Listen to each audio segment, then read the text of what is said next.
हाँ जी, good morning. कैसे हो आप सब? बढ़िया, ज़बरदस्त। चलो स्टार्ट करें बेटा। आइए स्टार्ट करते हैं। ठीक है, आज देखते हैं बेटा ग्रेविटेशन।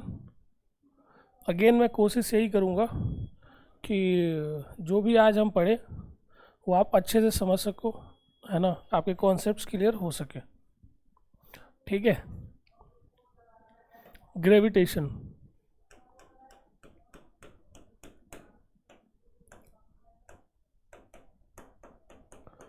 ग्रेविटेशन बेटा,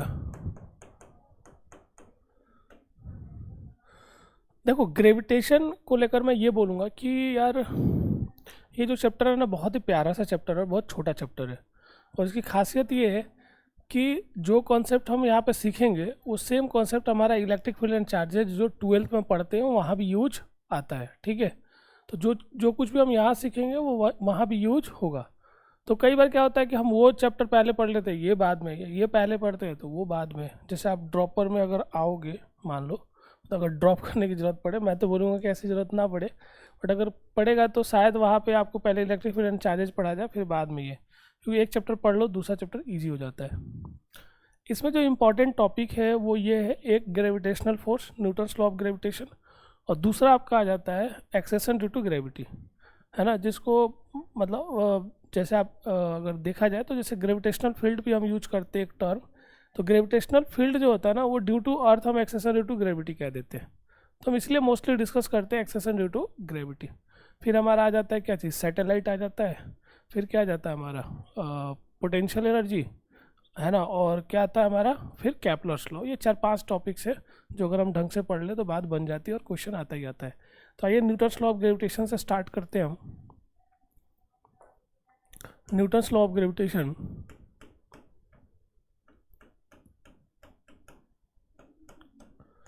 न्यूटन्स लॉ ऑफ ग्रेविटेशन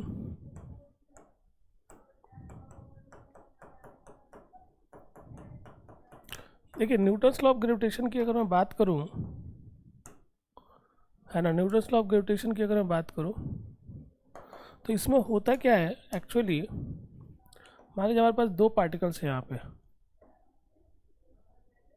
ये दो पार्टिकल्स है, मास m1 है यहाँ पे, और यहाँ पे मास हमारा क्या है, m2 है। ठीक है। इनके बीच का डिस्टेंस कितना हमारा r, ये हमारा ये डिस्टेंस हो गया r। तो according to Newton's law of gravitation जो इनके बीच ग्रेविटेशनल फोर्स होगा वो आपका हो जाता है कुछ ऐसे। सबसे पहली चीज़ कि अट्रैक्टिव इन नेचर होगा, यानी एक दूसरे की तरफ होगा, एक दूसरे की तरफ। इसको ये अट्रैक्ट करेगा अपनी तरफ, ये इसको अट्रैक्ट करेगा अपनी तरफ। ठीक है। और दोनों का मैग्नीट्यूड भी क्या होता है, सेम, है ना, दोनों का मैग्नीट्यूड भी क्या होगा, सेम। तो according to Newton's law of gravitation जो इनके बीच लगने वाला फोर्स है ये डायरेक्टली प्रोपोर्शनल होता है इन दोनों के मास के प्रोडक्ट के, और इनके बीच लगने वाला जो फोर्स है वो इन्वर्सली प्रोपोर्शनल होता है इनके बीच के डिस्टेंस के स्क्वायर के, इन्वर्सली प्रोपोर्शनल होता है इनके बीच के डिस्टेंस के स्क्वायर के। अगर मैं इन दोनों को क्लब कर दूं तो जो निकल के आता है वो आता है directly proportional to m1 into m2 upon में क्या आ जाता है आर स्क्वायर। यानी अगर मैं प्रोपोर्शनलिटी हटाऊंगा तो मैं लिखूंगा g m1 into m2 upon में आर स्क्वायर, ये आता है बेटा देख।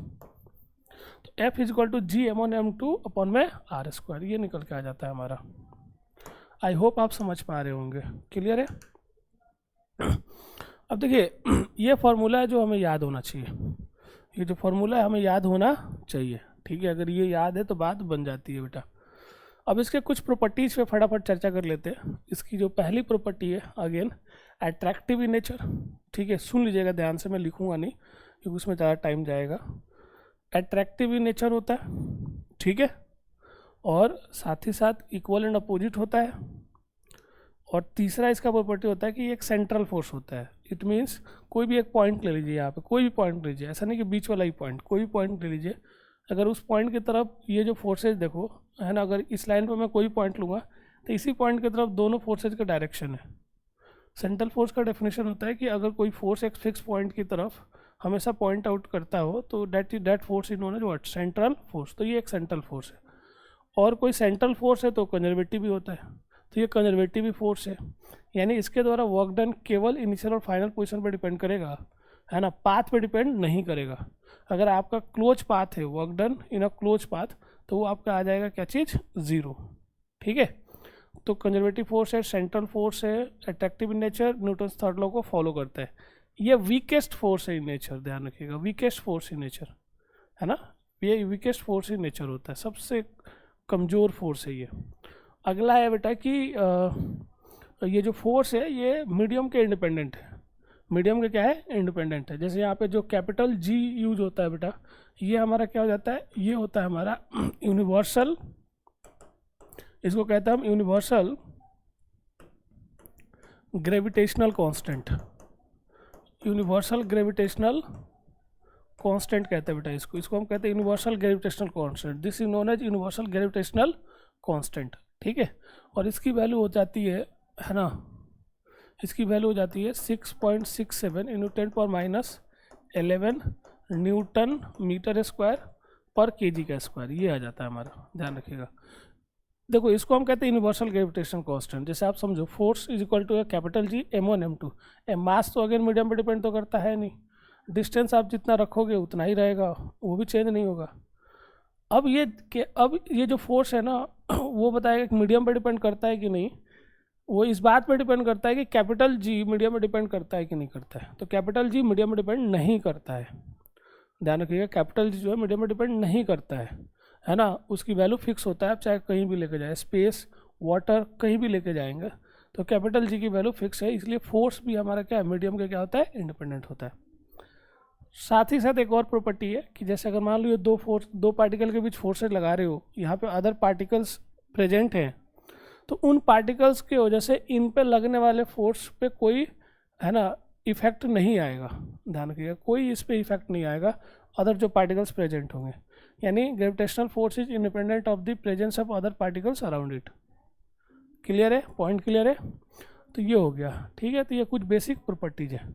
अच्छा, ये सुपरपोजिशन प्रिंसिपल को फॉलो करता है, ये बड़ा इंपॉर्टेंट है कि, है ना, न्यूटन्स लॉ ऑफ ग्रेविटेशन, है ना, या ऐसे लिख देते हैं, ग्रेविटेशनल फोर्स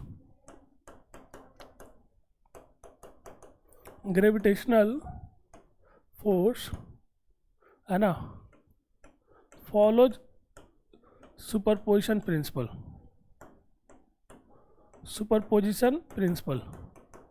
अब रही बात कि सर सुपरपोजिशन प्रिंसिपल क्या है, आइए देखते हैं।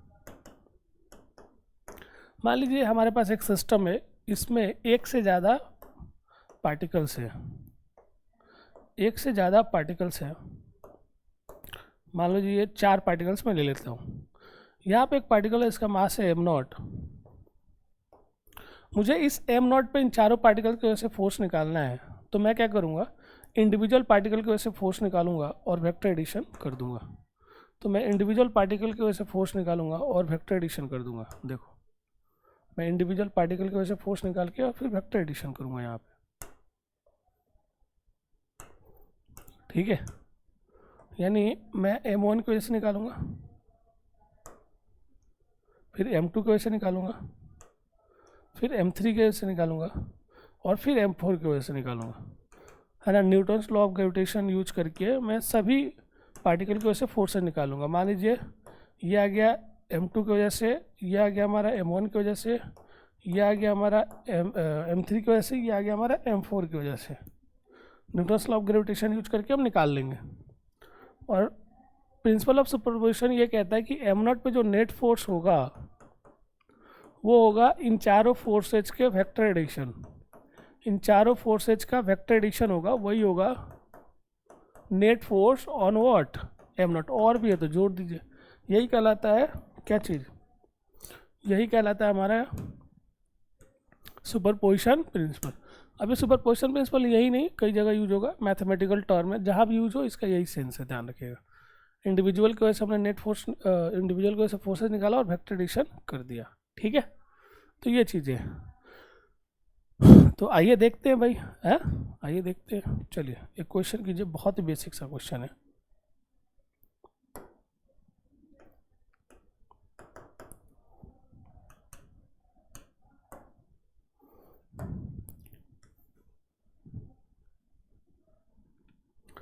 मान लीजिए हमारे पास दो पार्टिकल है, यहाँ पे मास है m, यहाँ पे मास है बेटा 4m, इनके बीच का डिस्टेंस है l। क्वेश्चन में कह रहे हैं कि यहाँ से, है ना, यहाँ से एक सर्टेन डिस्टेंस है, ये वाला डिस्टेंस है x, है ना, जहाँ पे मैंने एक मास रख दिया m0, ठीक है, मैंने मास रख दिया m0। तो क्वेश्चन में कह रहे हैं कि x बताइए so that net force on m0 is 0। बताइए, so that net force on m0 is 0। मैं आपको 2 मिनट का टाइम देता हूँ, बताइए।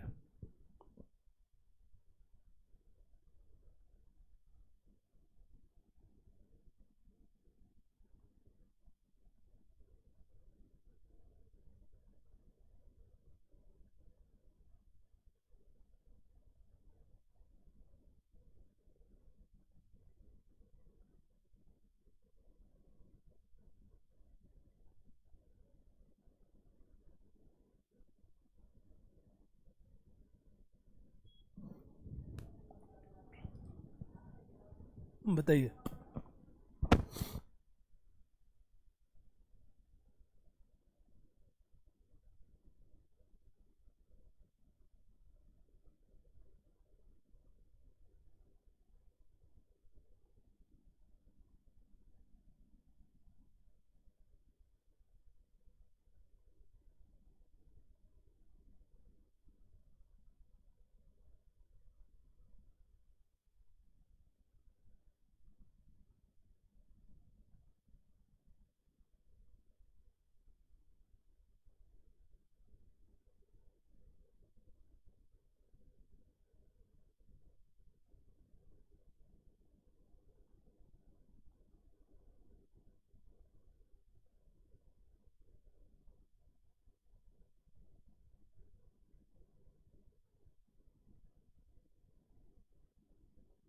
हो गया बेटा, आइए देखते हैं।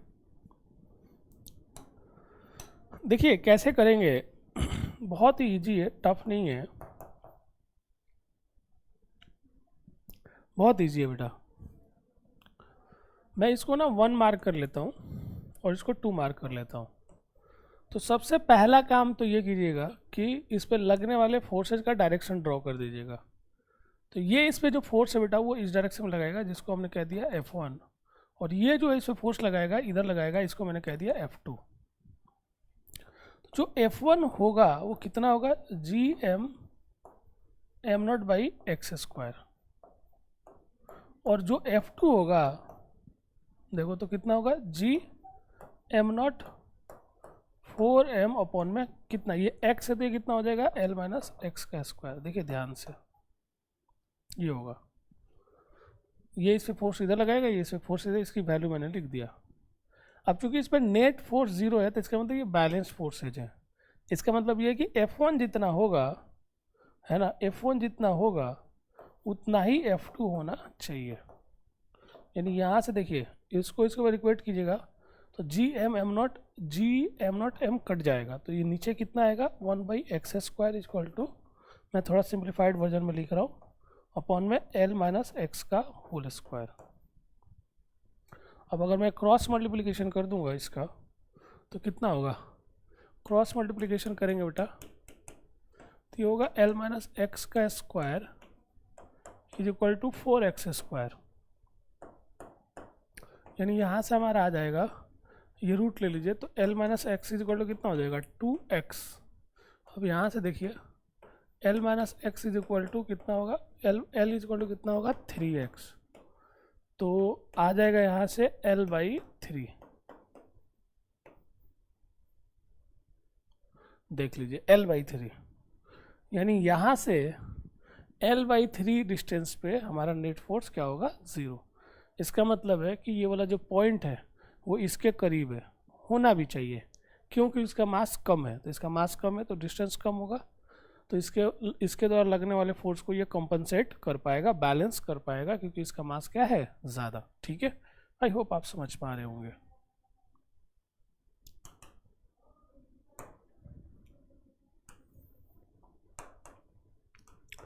ठीक है, चलिए आइए नेक्स्ट क्वेश्चन।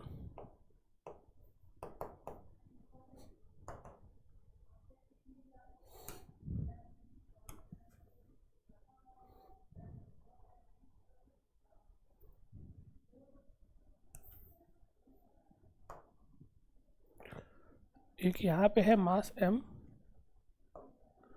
एक यहाँ पे है मास m, ये सेंटर हो गया, ये डिस्टेंस a, ये डिस्टेंस a, यहाँ पे एक मास मैंने रख दिया m0, ये डिस्टेंस x। अगेन पूछा जा रहा है नेट फोर्स ऑन m0 बताइए। चलिए नेट फोर्स ऑन m0 बताइए, बताइए।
कीजिए फटाफट, ट्राई जरूर करना बेटा, तभी मीनिंग है, अदरवाइज कोई मीनिंग नहीं है, ध्यान रखना।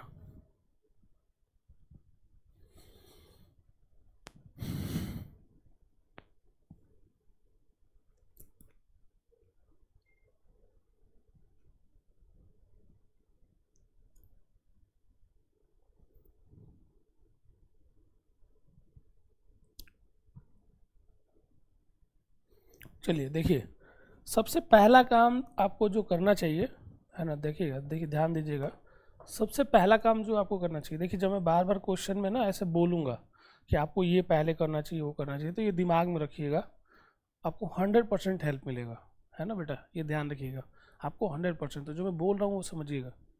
आपको सबसे पहला काम ये करना चाहिए कि एक लाइन ड्रॉ कर दो, यानी दोनों पार्टिकल को ना मिला दो, एक लाइन से मिला दिया, ये मिला दिया, सबसे पहला काम। अगर लाइन है तो बहुत बढ़िया, नहीं है तो सबसे पहला काम ये कर लीजिए।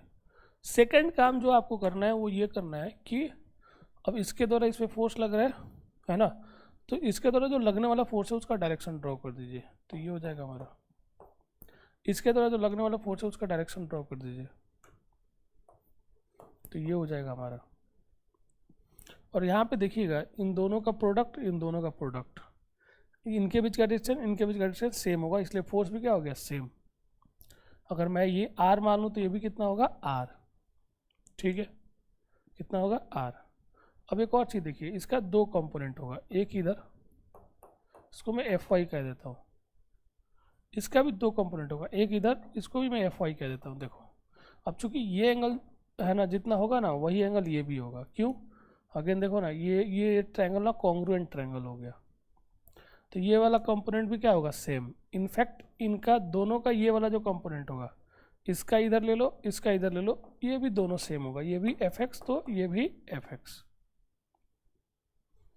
ठीक है। यानी नेट फोर्स देखो इधर ही होगा, along the central point O, इधर ही होगा, है ना, ये इधर ही होगा, ध्यान दीजिएगा, ठीक है। तो ये कैंसल आउट, है ना, इधर हमारा नेट फोर्स आ जाएगा। तो जो नेट फोर्स आएगा बेसिकली वो कितना आ जाएगा, मैं लिखूंगा F net is equal to, देखना बेटा, मैं लिखूंगा F net is equal to twice का एफ एक्स लिखूंगा, देख मैं लिख दूंगा F net is equal to twice F x. अब एफ एक्स की वैल्यू क्या होगा, एफ कॉस थीटा, चलो बहुत बढ़िया, समझ में आ गया सर। एफ कॉस थीटा जिससे एंगल बनाता है बेटा हम कॉस लेते हैं, यानी net force is equal to क्या हो जाएगा, ट्वाइस एफ। अब एफ की वैल्यू क्या होगा, जी एम नॉट अपॉन में जी एम नॉट अपॉन में आर स्क्वायर, और कॉस थीटा की वैल्यू क्या हो गया, बेस बाई हाइपोटेनस। यानी यहाँ से हम लिख सकते हैं F net is equal to twice G M naught, है ना, एक्स अपॉन में अब आर क्यूब हो जाएगा। अब आर की वैल्यू क्या होगी, देखिए तो इसकी क्या वैल्यू होगी, है ना, परपेंडिकुलर का स्क्वायर बेस का स्क्वायर, परपेंडिकुलर का स्क्वायर बेस का स्क्वायर, इन परपेंडिकुलर का स्क्वायर बेस का स्क्वायर, ठीक है, का रूट, और इसका ऑलरेडी पावर कितना है 3, तो कितना हो जाएगा 3/2। तो this is your net force, this is your net force, this is your net force बेटा, ध्यान देना। And its direction is along the point O, and its direction is along the point O, इधर होगा भाई, इसका direction इधर होगा, ये हमारा नेट फोर्स का डायरेक्शन हो गया, ये हो गया direction of net force, direction of net force.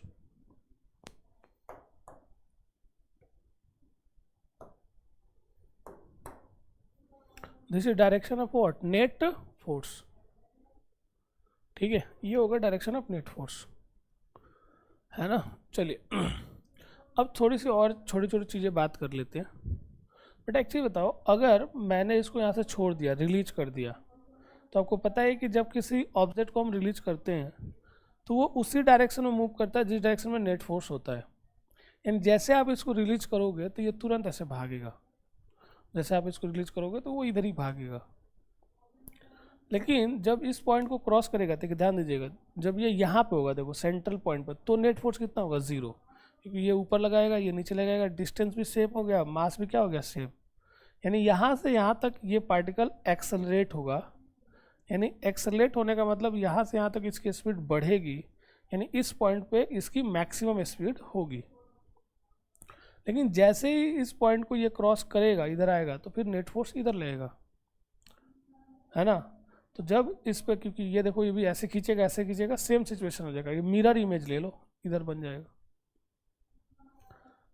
तो इसका मतलब जैसे इसको क्रॉस करेगा तो ये ना, इस पे फोर्स इधर लगने की वजह से ये स्लो डाउन होगा, जो सिचुएशन इधर है वैसे ही इधर है। इसका मतलब है कि इधर भी वो एक्स चल के रुक जाएगा, फिर वापस जाएगा, फिर आएगा, फिर वापस जाएगा, तो it will perform oscillatory motion, it will perform what, oscillatory motion, है ना, it will perform oscillatory motion. आगे हम जाके पढ़ेंगे, सेकेंड लास्ट चैप्टर होगा हमारा 11th का, SHM, सिंपल हार्मोनिक मोशन। तो सिंपल हार्मोनिक मोशन SHM का ही एक पार्ट है, सब पार्ट है। लेकिन कोई ऑसिलेटरी मोशन SHM तब करता है जब फोर्स जो होता है, नेट फोर्स x के डायरेक्टली प्रोपोर्शनल होता है। यहाँ पे ये फोर्स x के डायरेक्टली प्रोपोर्शनल नहीं है, नीचे भी x आ रहा है, इसलिए ये ऑसिलेटरी मोशन करेगा। ये सिंपल हार्मोनिक मोशन तब करेगा जब x की वैल्यू इतना छोटा हो, इतना छोटा हो कि हम a स्क्वायर में जो जोड़ रहे हैं ना, इसको हटा दें, मतलब जोड़ने की जरूरत ना पड़े, ये नेग्लिजिबल हो जाए, तब हम बोलेंगे कि पार्टिकल क्या करेगा, SHM करेगा। पर मैं उसमें जाने की, उसमें मैं नहीं जा रहा हूँ क्योंकि अभी आप लोग पढ़े नहीं हो। तो ये ध्यान रखो कि it will perform what, oscillatory motion, ठीक है। आई होप आप समझ पा रहे होंगे। चलिए नेक्स्ट,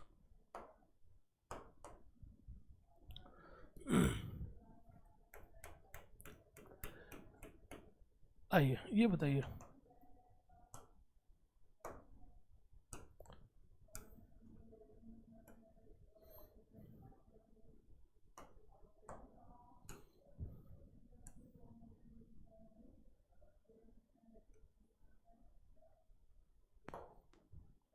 ये मान लीजिए हमारा ओ पॉइंट हो गया, ये आर, ये आर, ये आर, ये भी आर, ये पॉइंट है हमारा, है ना।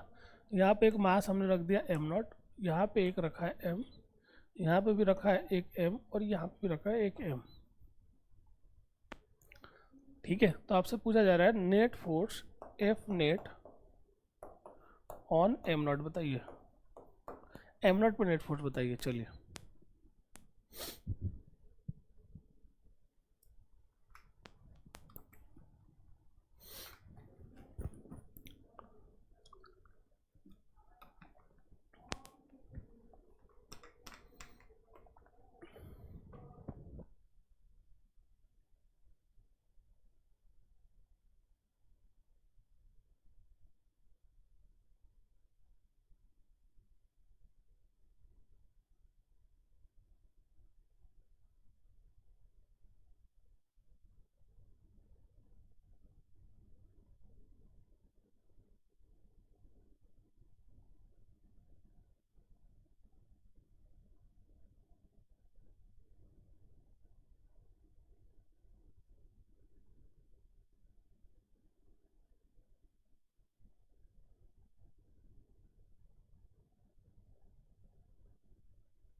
कीजिएगा जरूर बेटा, ध्यान रखिएगा, अदरवाइज वर्थलेस होगा।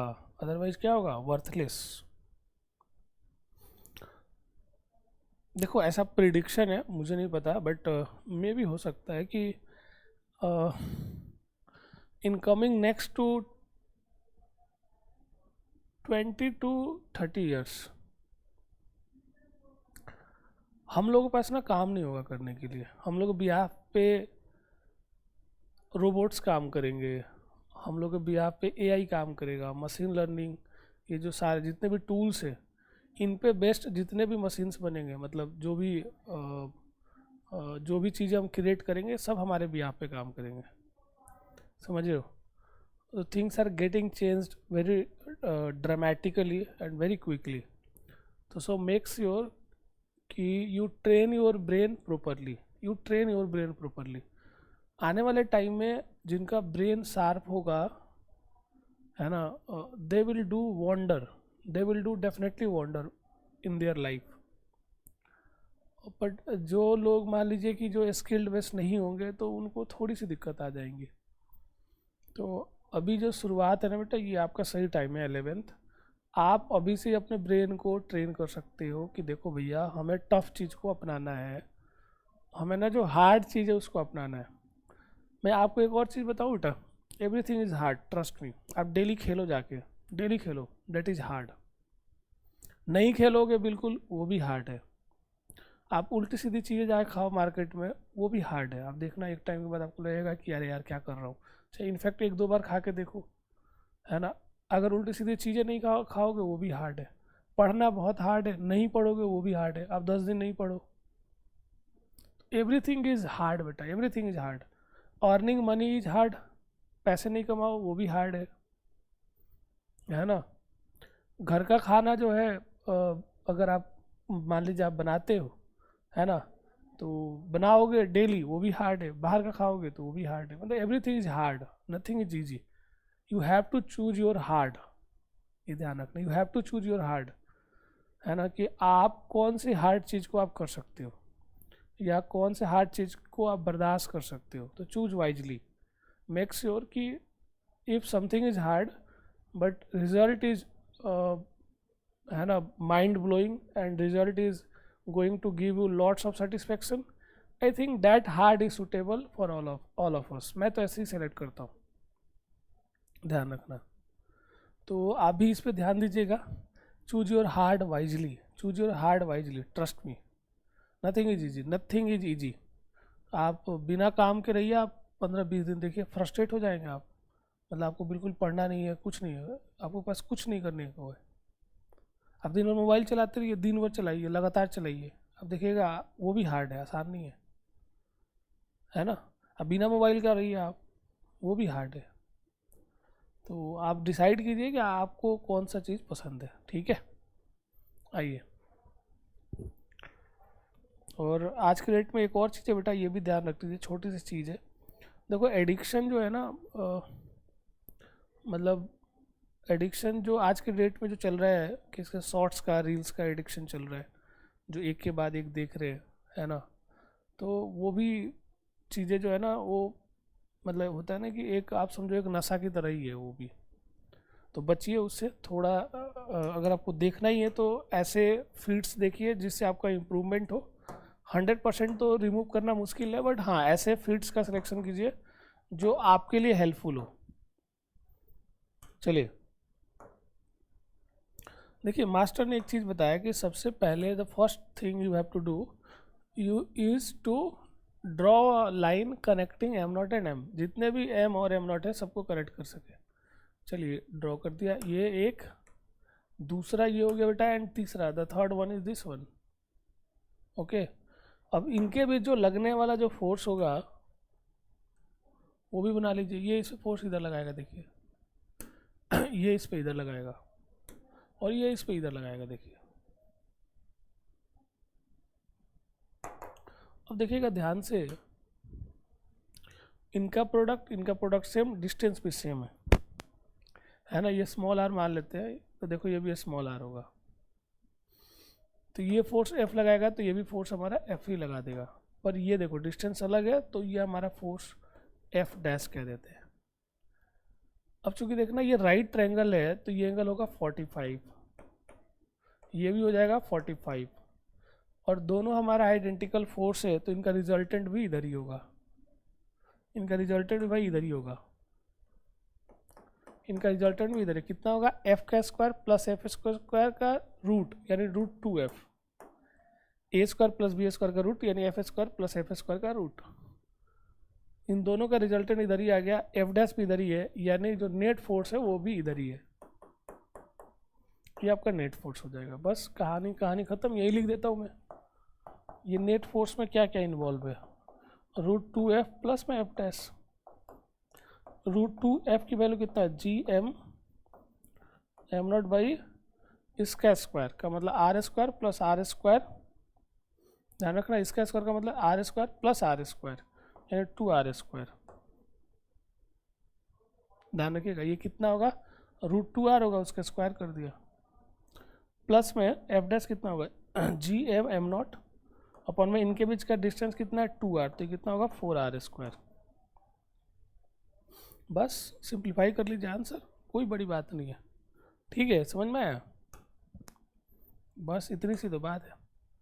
आइए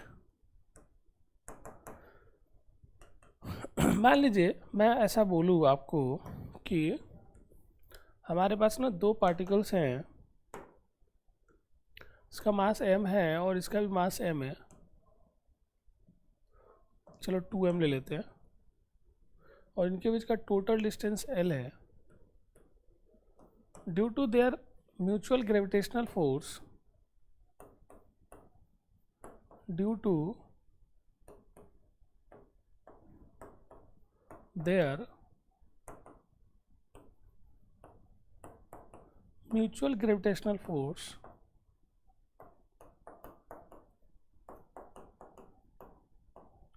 due to their mutual gravitational force, due to their mutual gravitational force, है ना, they are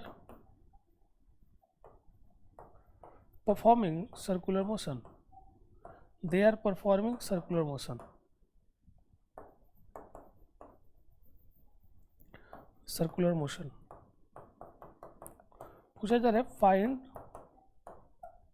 first part angular speed, second part linear speed, third part दोनों का लीनियर स्पीड, ध्यान रखिएगा, time period, fourth part frequency. बताइए तो, try कीजिए,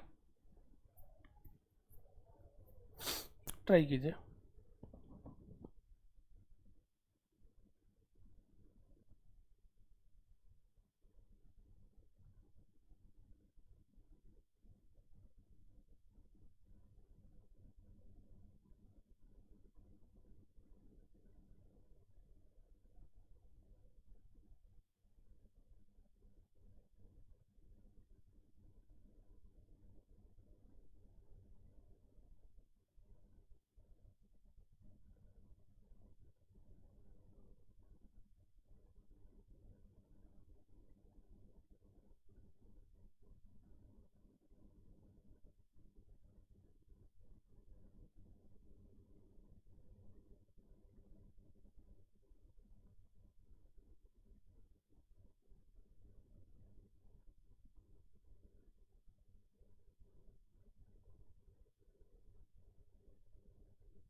चलिए ठीक है, आई होप आपको समझ में आया होगा, आपने ट्राई भी किया होगा। आइए देखते हैं बेटा, सुनना, देखो ध्यान से समझना, 2-3 पॉइंट्स बड़ा इंपॉर्टेंट है। 2-3 पॉइंट्स बड़ा इंपॉर्टेंट है। सबसे पहले हम एक सर्कल बनाते हैं। क्वेश्चन में कह रहा है कि सर्कुलर मोशन कर रहे हैं, तो एक सर्कल बना लेते हैं। चलिए बहुत बढ़िया, ठीक है, एक सर्कल हमने बना लिया। ठीक है, बहुत बढ़िया, सर्कल बना लिया हमने। तो जो सर्कल हमने बना रखा है ना, उसका एक सेंटर भी होगा। बहुत बढ़िया, ये भी है, जबरदस्त। चलिए ये सेंटर हो गया। यहाँ पे मास m है और यहाँ पे मास 2m है। अब यहाँ पे इंपॉर्टेंट पॉइंट समझना, when two bodies are free to rotate, जब भी टू बॉडीज कह रहे हैं मतलब कोई भी बॉडी अगर फ्री टू रोटेट होता है, मान लो आपने रोटेशन में, combined rotation and translation motion में पढ़ा होगा कि जब भी कोई बॉडी फ्री टू रोटेट होता है बेटा, तो हमेशा ध्यान रखना that rotates about its centre of mass, that rotates about, है ना, इट्स सेंटर ऑफ मास, हमेशा ध्यान रखना है। तो क्या इस सर्कल का सेंटर पॉइंट इन दोनों का सेंटर ऑफ मास वाला पॉइंट है? नहीं। अगर ये दोनों मास बराबर होते तो इनका बीच वाला पॉइंट सेंटर मास वाला पॉइंट होता, पर ऐसा नहीं है यहाँ पे। तो फिर है ना, ये दोनों भले ही एक सर्कल में घूमेंगे, बट है ना, इनका जो सर्कल का जो सेंटर है और इनका जो सेंटर ऑफ मास हो गया, या इसके लिए जो सेंटर पॉइंट होगा जिसके अबाउट ये रोटेट हो रहा है ना, वो दोनों सेम होने वाला नहीं है। तो सबसे पहला काम तो आप सेंटर मास का पोजीशन निकालिएगा। तो सेंटर मास का पोजीशन हम सबसे पहले निकाल लेते हैं। देखिए सेंटर मास यहाँ पे होगा कोई, दिस इज सेंटर ऑफ मास। ये हमारा डिस्टेंस r1 मान लेते हैं, यानी इसका रेडियस, और ये हो गया हमारा r2। ठीक है, अब r1 कैसे निकालोगे, ध्यान रखना, है ना, कैसे निकालते हैं, अगर आता हो तो बहुत बढ़िया, नहीं आता तो समझना। 2 पार्टिकल सिस्टम में अगर इससे डिस्टेंस निकाल लो सेंटर मास का, अगर इससे डिस्टेंस निकालो तो ये वाला मास लो, पड़ोसी का मास, अपॉन में total mass into total distance जो कि L है, यानी कितना हो जाएगा L/3। ध्यान देना, एक बार और देख लो, अगर आप इससे डिस्टेंस निकाल रहे हो, इसका इससे डिस्टेंस निकालो तो पड़ोसी का मास लो, पड़ोसी, ध्यान रखना, पड़ोसी, upon total mass into total distance, यानी कितना हो जाएगा 2/3L। यानी ये जो सर्कल है ना, तो इसके लिए जो सेंटर पॉइंट होगा ये होगा, और इसके लिए भी ये होगा, ये नहीं होगा। ध्यान रखना, दोनों मास बराबर होता तो हो जाता। ठीक है, भले एक ही सर्कल है लेकिन दोनों के लिए रेडियस अलग अलग हो गया। अगर जियोमेट्रिकल सेंटर और सेंटर मास सेम होता तो रेडियस बराबर होता, ये ध्यान रखिएगा। दूसरा महत्वपूर्ण पॉइंट ये है कि दोनों का एंगुलर स्पीड सेम होगा। ध्यान रखिएगा, दोनों का एंगुलर स्पीड क्या होगा, सेम। समझिएगा ध्यान से, दोनों का एंगुलर स्पीड सेम होगा, क्योंकि वन टाइम पीरियड में एक चक्कर ये भी लगाएगा, एक चक्कर ये भी लगाएगा।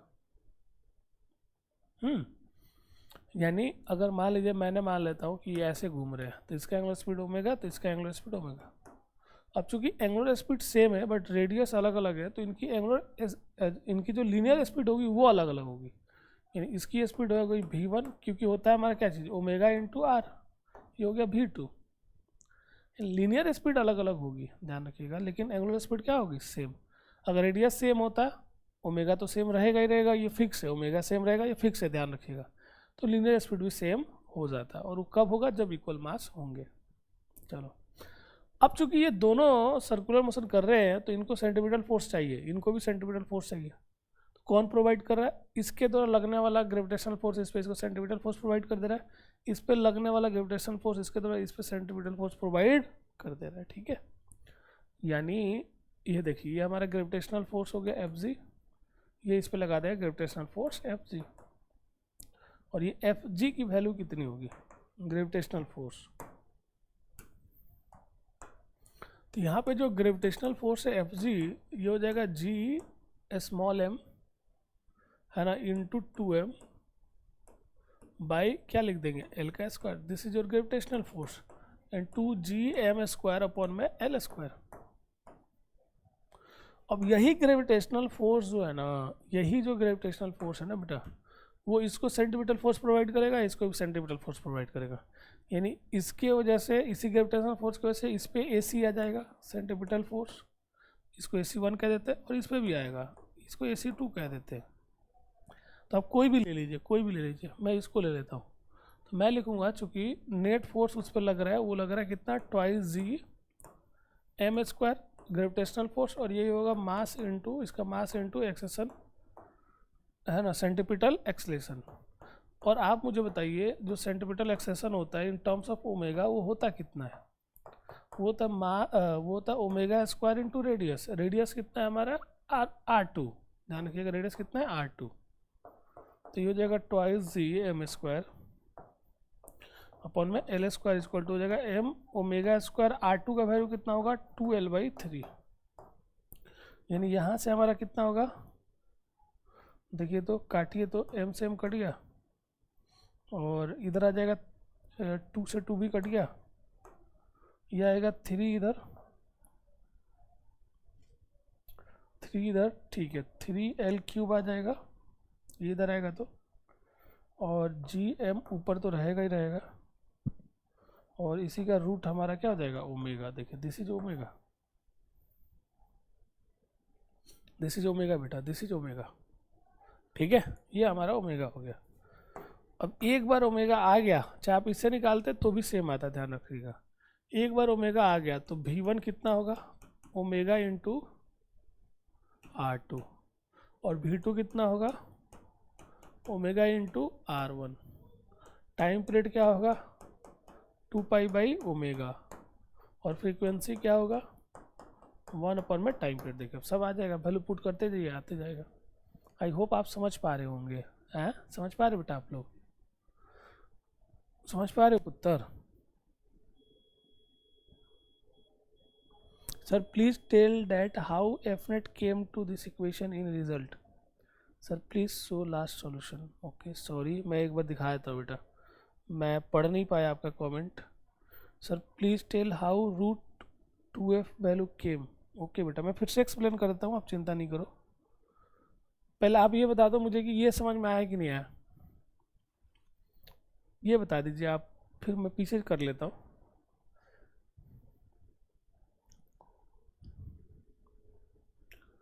पहले ये बता दीजिए, फिर मैं वो कर देता हूँ।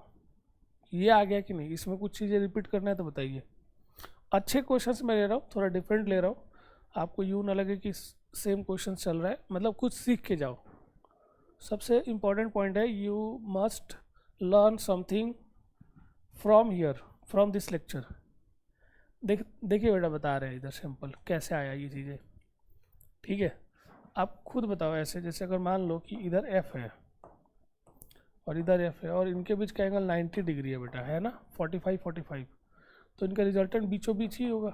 इनका रिजल्टेंट कैसे, f² प्लस का f² का रूट a² प्लस b², जब एंगल 90 डिग्री होता है तो, क्योंकि a² plus b² plus 2ab cos 90 तो वो 2ab cos 90 तो वो 0 हो जाता है, बचता यही है।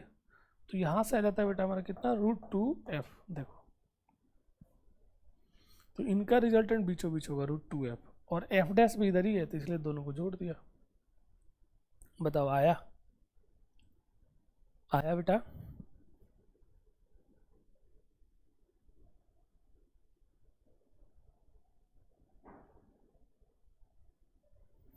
आया, बता दोगे आप? Shalimar, yes sir, clear. तो कोई स्लाइड आपको नोट करना है, आगे करूँ या पीछे कर दूँ? आगे कर दूँ? देखो मुझे बहुत अच्छा लगता है जब आप कमेंट करते हो, पूछते हो, तो वो ज़्यादा बेहतर होता है बेटा, क्योंकि देखो कोई भगवान नहीं होता है, मैं खुद को कभी भगवान नहीं मानता हूँ। मैं वो सारी चीज़ें बता रहा हूँ जो मेरे दिमाग में है, पर आपके दिमाग में कुछ और चीज़ें हो सकता है। मैं जिसको छोटी सी चीज़ मान रहा हूँ वो हो सकता है आपके लिए बड़ी चीज़ हो। हालांकि हम बच्चों के जितने भी डाउट्स होते हैं हम लेके चल लेते हैं, लेकिन फिर भी कई सारी चीज़ें है ना जो ऐसी होती है जो आपके दिमाग में चल रहा होता है, तो जब तक आप नहीं बताइएगा तब तक रिस्पॉन्स नहीं आएगा, ठीक है। चलिए अब ये देख लीजिए, ये नोट कर लीजिए, नोट करना है ये आगे बढ़ो। और मैं बोलूँगा कि सभी बच्चे, सभी ब्रांच के जितने भी बच्चे हैं, प्लीज़ आप, या वहाँ पे कोई टीचर हो या वहाँ पे कोई भी कंसर्न पर्सन हो, प्लीज़ बच्चों के डाउट्स लेके आप है ना मैसेज कर दिया कीजिए, कमेंट कर दिया कीजिए, मैं ज़रूर क्लियर करूँगा। या अगर कोई बच्चा है अगर वो खुद ही कर सकता है तो बहुत ही बढ़िया, आप खुद ही लिख दो। आगे बढ़े। वी हैव टू नोट अभी कंप्लीट नहीं हुआ। ओके करो नोट।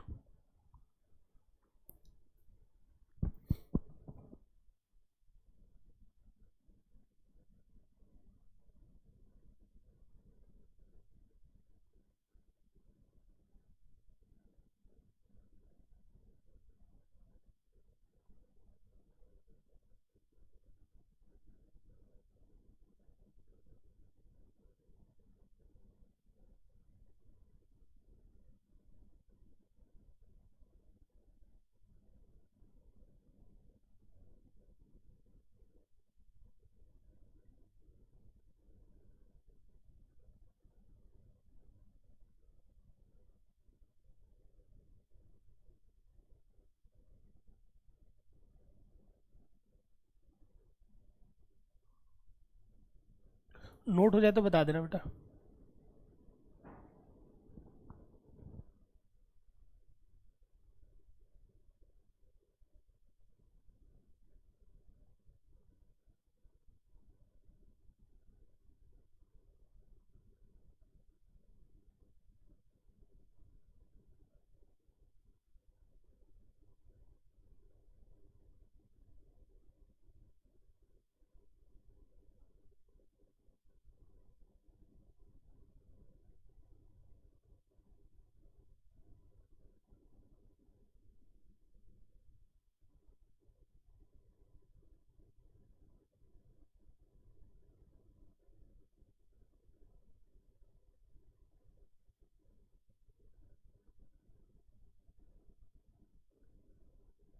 हो गया बेटा, नोट हो गया, आगे बढ़े।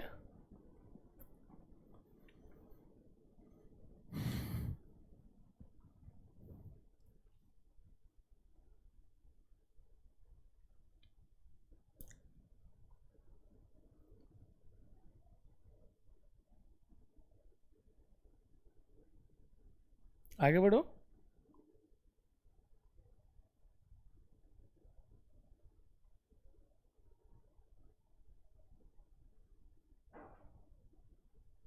ओके आइए, लीजिए एक और प्यारा सा क्वेश्चन है।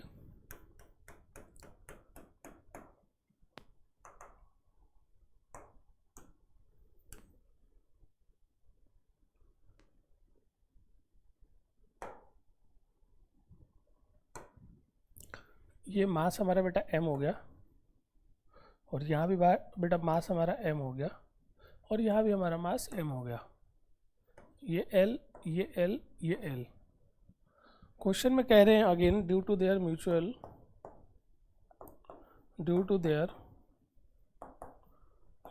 Gravitational force, mutual gravitational force, due to their mutual gravitational force, है ना, they are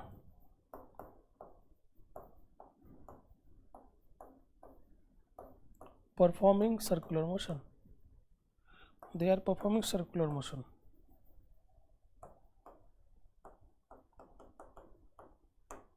find time period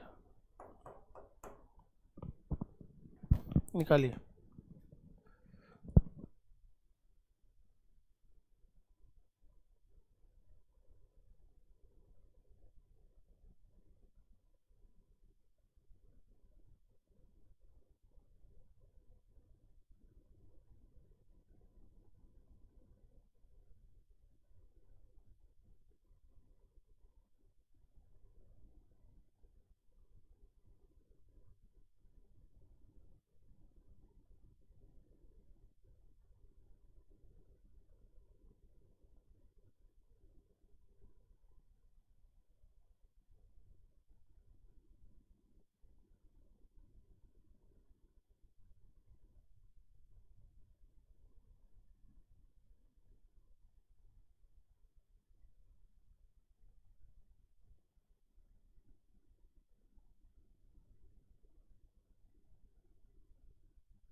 चलिए आ गया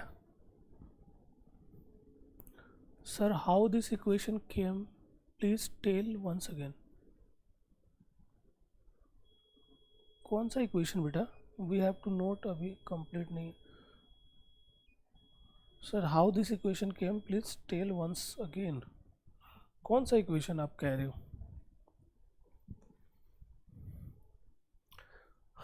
चलो मैं एक बार एक्सप्लेन कर देता हूँ, शायद आप ये कह रहे हो। कौन सा इक्वेशन कह रहे हो?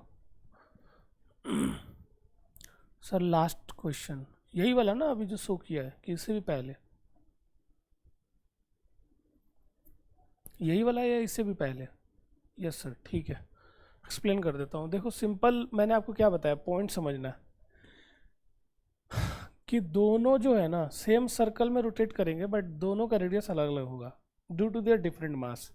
ये कैसे पता चला? ये पता चलता है आपको, ये पता मतलब पहले से पता होना चाहिए कि जब कोई बॉडी फ्री टू रोटेट होता है तो सेंटर मास के अबाउट रोटेट होता है।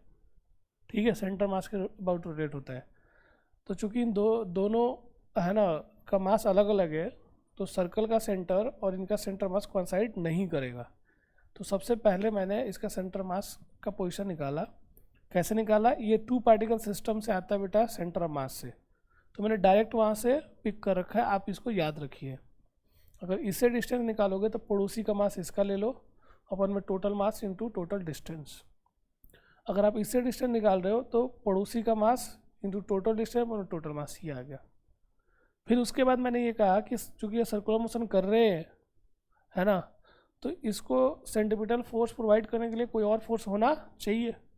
कौन सा फोर्स है जो सेंटीपिटल फोर्स प्रोवाइड करेगा? तो ग्रेविटेशनल फोर्स। तो ये इस पर ग्रेविटेशनल फोर्स लगा Fg, ये भी लगा Fg, है ना। अब समझिएगा, दोनों का एंगुलर स्पीड भी क्या आएगा? सेम, क्योंकि एक वन टाइम पीरियड में दोनों सेम एंगल ट्रेवल करेंगे, एक ही सर्कल है हमारा। ठीक है, तो इस पे नेट फोर्स क्या है? ग्रेविटेशनल फोर्स Fg, उसको लिख दिया मास इंटू AC1। AC1 होगा ओमेगा स्क्वायर इंटू उसका रेडियस R2। फिर वैल्यू पुट करते गया और सॉल्व कर लिया, ओमेगा आ गया। फिर ये basic equation linear speed omega into R होता है, ये यूज कर लिया। आई होप आपको आ गया हो। आया बेटा? अभी आया?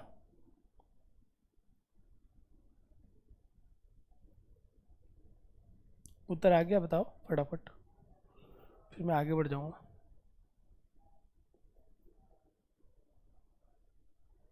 आ गया बेटा?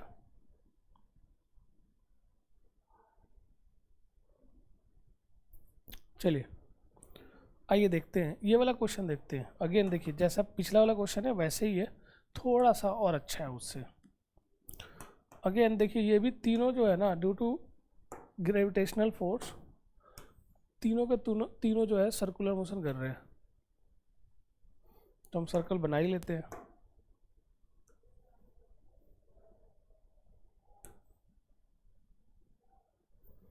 देखिए, एक यहाँ पे है, एक यहाँ पे है, एक यहाँ पे। मान लीजिए ऐसे घूम रहे हैं।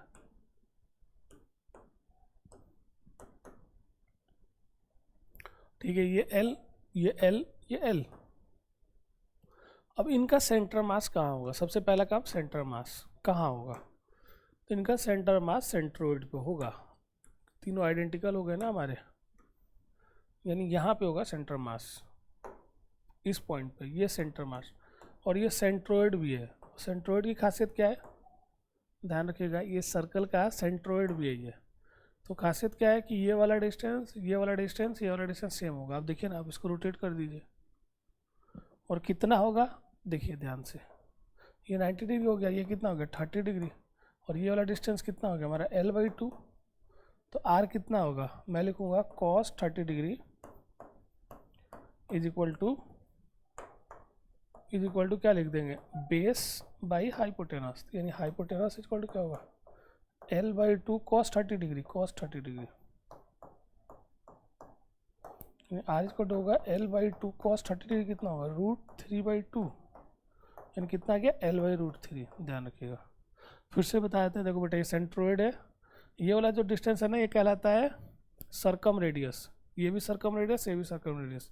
आप 10th में पढ़े होंगे, या हो सकता है कि 11th में भी पढ़े होंगे, पर ये सर्कम रेडियस होता है। ये पता है, ये इनर रेडियस हो जाता है।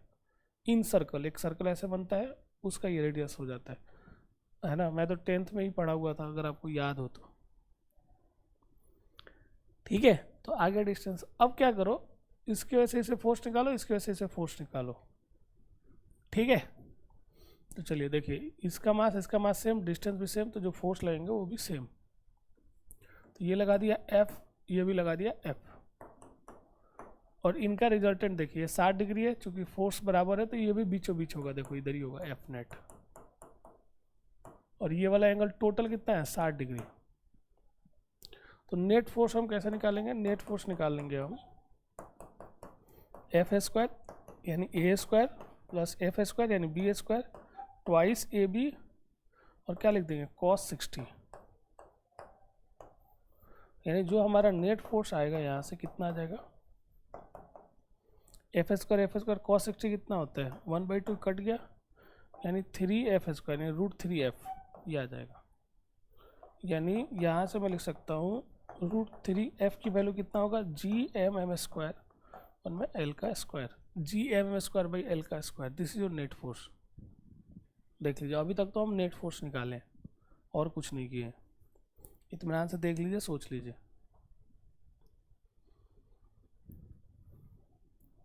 यहाँ तक अगर क्लियर है तो बता दीजिए एक बार, तो मैं आगे बढ़ूँ। यहाँ तक क्लियर है बेटा, बोलो तो।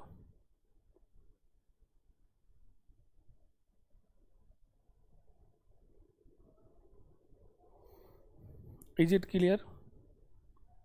Just let me know. Is it clear, Puttar? Anyone please comment. If there is any doubt, please let me know. Or if it is clear, then also let me know.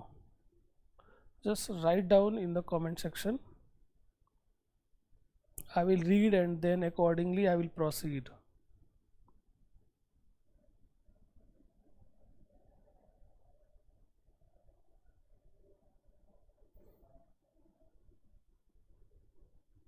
Okay चलिए, अब देखिए ध्यान दीजिएगा, net force देखिए किधर है, towards the centre mass. यानी यही फोर्स इसको प्रोवाइड करेगा बेटा, यही फोर्स इसको प्रोवाइड करेगा सेंट्रीपिटल एक्सेलरेशन। देखो तीनों मास सेम है ना, दोनों तीनों का रेडियस देखो सेम आ गया, तो तीनों की स्पीड भी क्या होगी, सेम। तो मैं लिखूंगा यहाँ पे कि net force is equal to F net is equal to mass into a c. F net कितना हो गया, √3 GM square by L square. Mass a c का वैल्यू कितना होगा, ओमेगा स्क्वायर इंटू आर। यानी यहाँ से हो जाएगा √3 GM स्क्वायर और में L square is equal to कितना होगा, M ओमेगा स्क्वायर। रेडियस कितना हो गया, L बाई √3। यानी यहाँ से हमारा कितना होगा, M से M कट गया, √3 कितना होगा 3 GM अपॉन में L क्यूब का रूट, ये हो जाएगा omega. √3 3 GM by L cube root. Time period क्या होगा, 2 पाई ओमेगा। यहाँ से T हो जाएगा 2 पाई L क्यूब अपॉन में 3 GM। This your time period. Clear है भाई? देख लीजिए, अगर कोई डाउट हो इधर या इधर बताइए, बोलिए।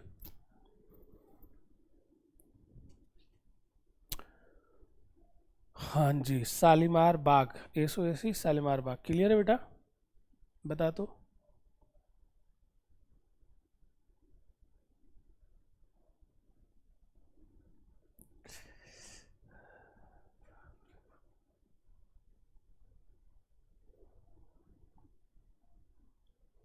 क्लियर है बेटा, बता दो।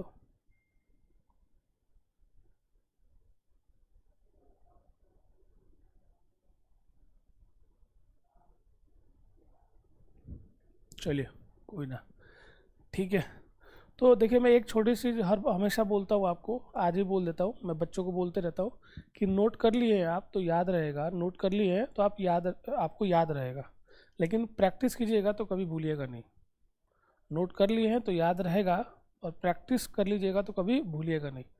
तो ये दिमाग में रखिए आप, है ना। तो जैसे अभी नोट वोट किए, अब घर पे जाके प्रैक्टिस कीजिएगा, तभी ये जीवन भर याद रहेगा।